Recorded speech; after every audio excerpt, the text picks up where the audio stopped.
Hey guys, how are you doing today? This isn't to be about you, here to bring you intimate truth.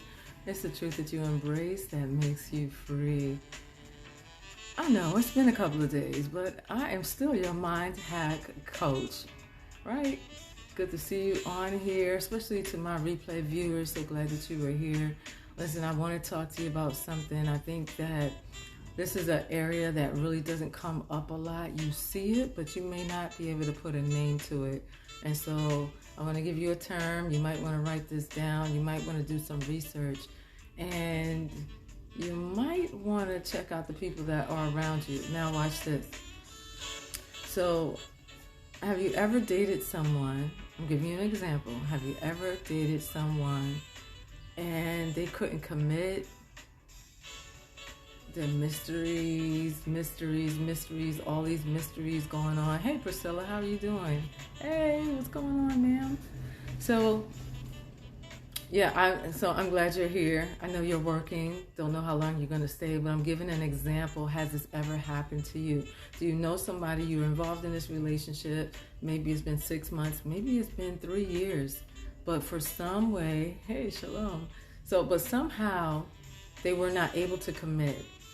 You try to talk to them about their family and everything is kind of nebulous, and you just feel like you can't make that connection, you can't reach them. Well, that's a few signs that that person is emotionally unavailable. And so I have one more thing for you to look at. Maybe you don't know someone that has happened to, but would you say that that's you? Where you can't commit, you keep putting things off, and we'll do it later, or we'll get married later, or I'll introduce you to my parents later. You know, it's that whole put off thing that's going on. And so a lot of people, more people than you think, are dealing with this. It's called emotionally unavailable. Like it doesn't go anywhere. And you feel like you're just, you're wasting. Done it before? See? Done it before. And so, actually, what I should be doing is tagging folks. I don't ever tag folks. I just go in. So why is this? Why do you think this happens? And there's a variety of reasons on why this happens. There are a variety of reasons of why people have this type of mindset where they feel like they want to be with people, but it has to be on their own terms. And I'm not talking about narcissism. That's a whole, and I'll probably come back and do a live on that. A lot of people are dealing with that too, but I'm going to float that like a balloon and come back for it later. Emotionally unavailable, they are slow to commit.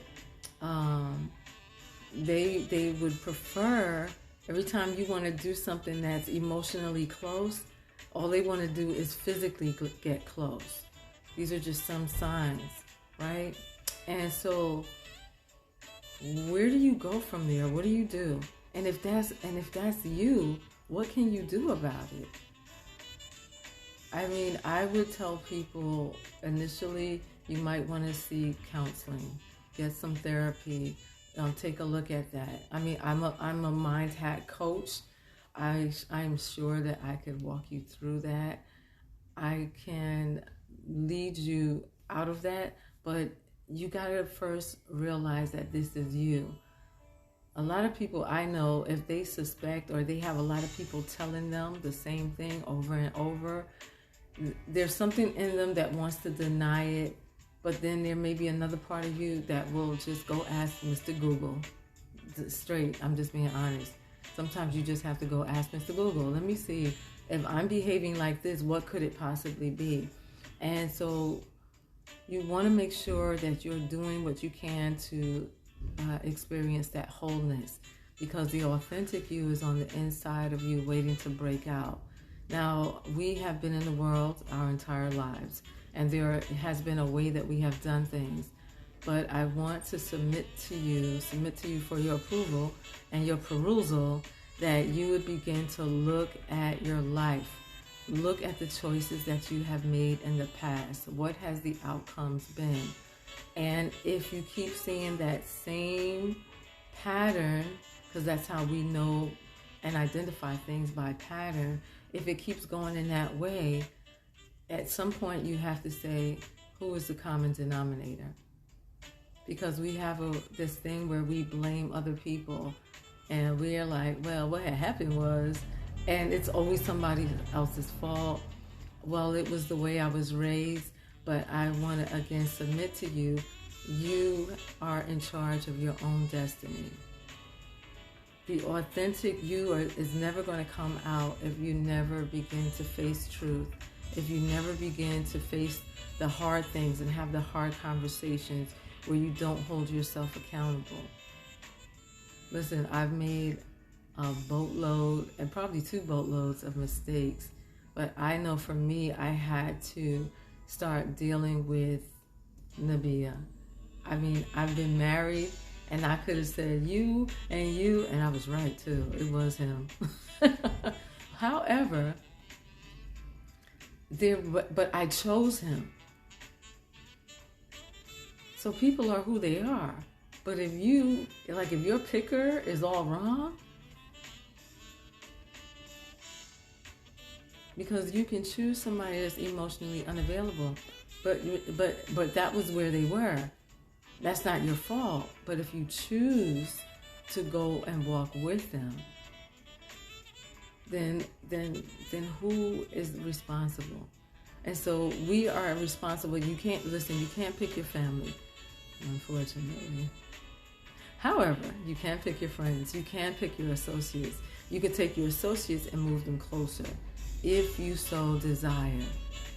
And so the emotional attachments that we make with people, we should make emotional attachments. And I'm not talking about soul ties. That's a whole nother conversation. I call that soul tethering. And that was a name that I came up with. I mean, if you can find it on the web, it may have my name attached to it. Because I talked about it so long. I didn't hear about it from anyone. But that's the term that I came up with, soul tethering. Again, that's a different conversation. But in this conversation, we're talking about people that are emotionally unavailable. So there would be no soul tethering at all. Maybe on one person's part, but the other person's so slow to commit. They never make an effort. They never show up emotionally, right? So then what do you do in that case? You have a choice. You can go to the person, have an honest conversation with them, talk to them. It's like, and you don't want to blame people. So you say, well, I'm feeling a little left out. I'm feeling a little neglected. I think there's some way that we could get closer. Watch their posture. If you have a conversation with them where they literally have to engage and show up on an emotional level, look at their posture. Look at how they react. Listen to the words that they choose. Listen to their languaging. It's going to tell you. I mean, if you are a person that can stand to hear the truth, you'll see it. But if you don't want to know the truth, you won't see it.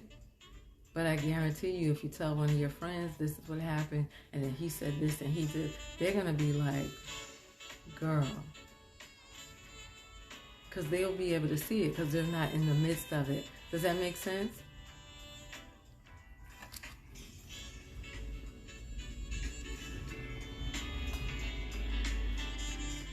Okay. So, I believe that this is a season where we need to make concrete decisions for ourselves. And in those days of decisions, it cannot be predicated on what someone else does. Now, of course, there's compromises. If you're in a relationship, there's give and take. I get that. But if you're dealing with somebody that's emotionally unavailable, you have to do what you need to do for you. Sow into your own field. Invest in yourself. You have to know that you are a field worth sowing into.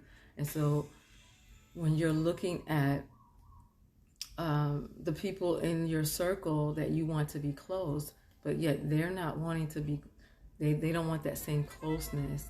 They have, how can I say this? They have a different agenda. They have a different agenda. And if their agenda does not include you in a positive way, in a let's do this together way, then you have to start rethinking what's going on with you. And this is not a dating conversation. It is, but it isn't. You have to be able to identify the people that are in your life. Are they there? Are they coming as a curse? Or are they coming as a blessing? Because that's how curses and blessings usually come, wrapped up in flesh. I'm just saying. I'm just saying. So, I'm just saying.